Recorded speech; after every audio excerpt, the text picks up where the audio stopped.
Saya ingin kembali dulu ke Ustadz Abdul Qadir sebelum nanti mungkin kita akan undang juga dari peserta webinar. Ustadz Abdul Qadir, tadi ditanyakan memang negara memberi kemerdekaan ya untuk masing-masing kelompok mungkin menyelenggarakan yang juga setidaknya mengacu pada beberapa standar yang ditetapkan oleh negara. Misalnya di sana mengajarkan kecintaan terhadap tanah air,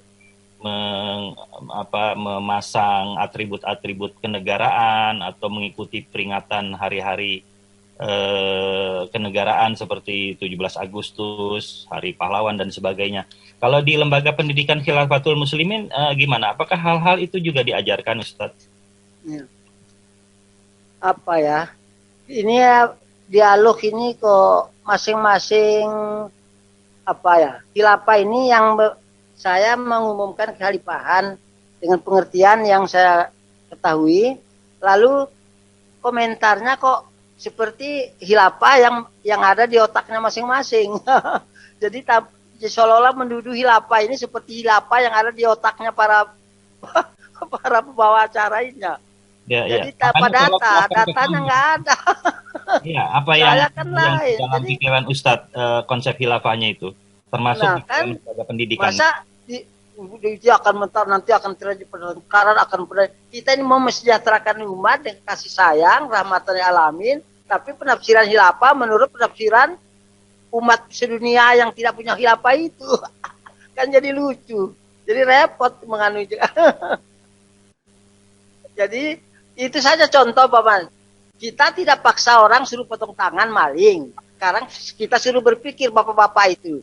Kalau maling dipotong tangannya, terus KPK bilang para orang yang sempat maling mulai besok dipersilakan. Mikir orang Kristen tidak rugi, orang berbuddha tidak rugi, Islam tidak rugi, binatang pun tidak rugi karena diuntungkan tidak ditarik oleh maling, tapi ditarik oleh yang punya untuk dimanfaatkan. Nah, sekarang sistem demokrasi, maling diancam, awas kalau maling dihukum berat. Dihukum beratnya apa? Itu tadi semua makan pere gratis segala malanya. Mana yang lebih bagus? Dipikir aja. Itu pun kita tidak paksakan. Lebih Karena bagus makan pere, Pak.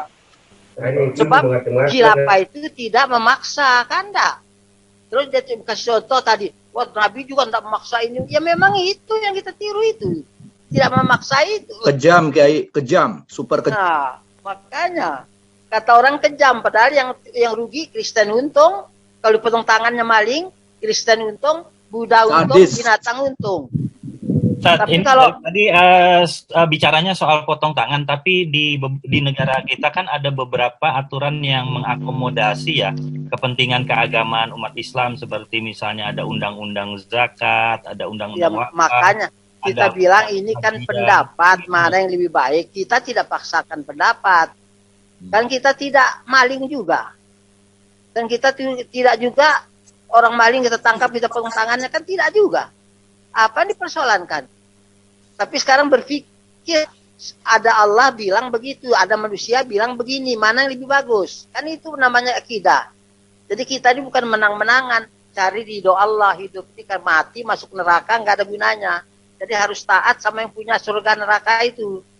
Hidup itu begitu, iman namanya. Kalau kita tidak taat sama yang punya neraka, punya surga, terus mati mau masuk kemana? Kan repot tuh. Ini namanya akidah. Akidah ini tidak bisa dibanding-bandingkan dengan otak manusia. Gak bisa. Itu keyakinan.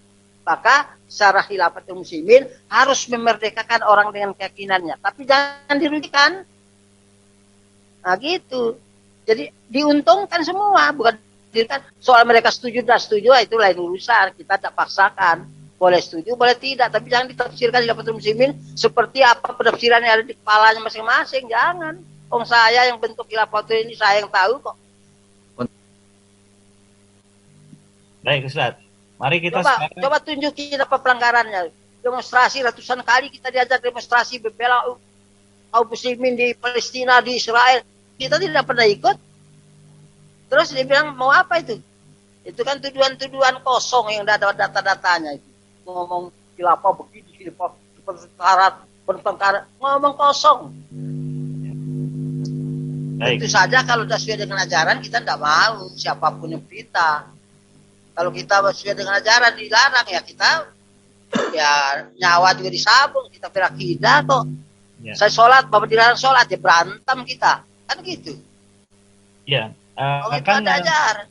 Kecuali kalau melanggar kita tidak melanggar kok. Tapi merah kita melanggar ya ditahan kita punya motor. Ya kita taati saja. Ngapain susah-susah? Ya. Nah itu. Baik Ustaz. Baik. Terima kasih Ustaz. Ya baik. Saya akan coba mengundang silakan yang sudah masuk lewat chat untuk izin bertanya ini. Mohon maaf karena ini terlalu ke bawah.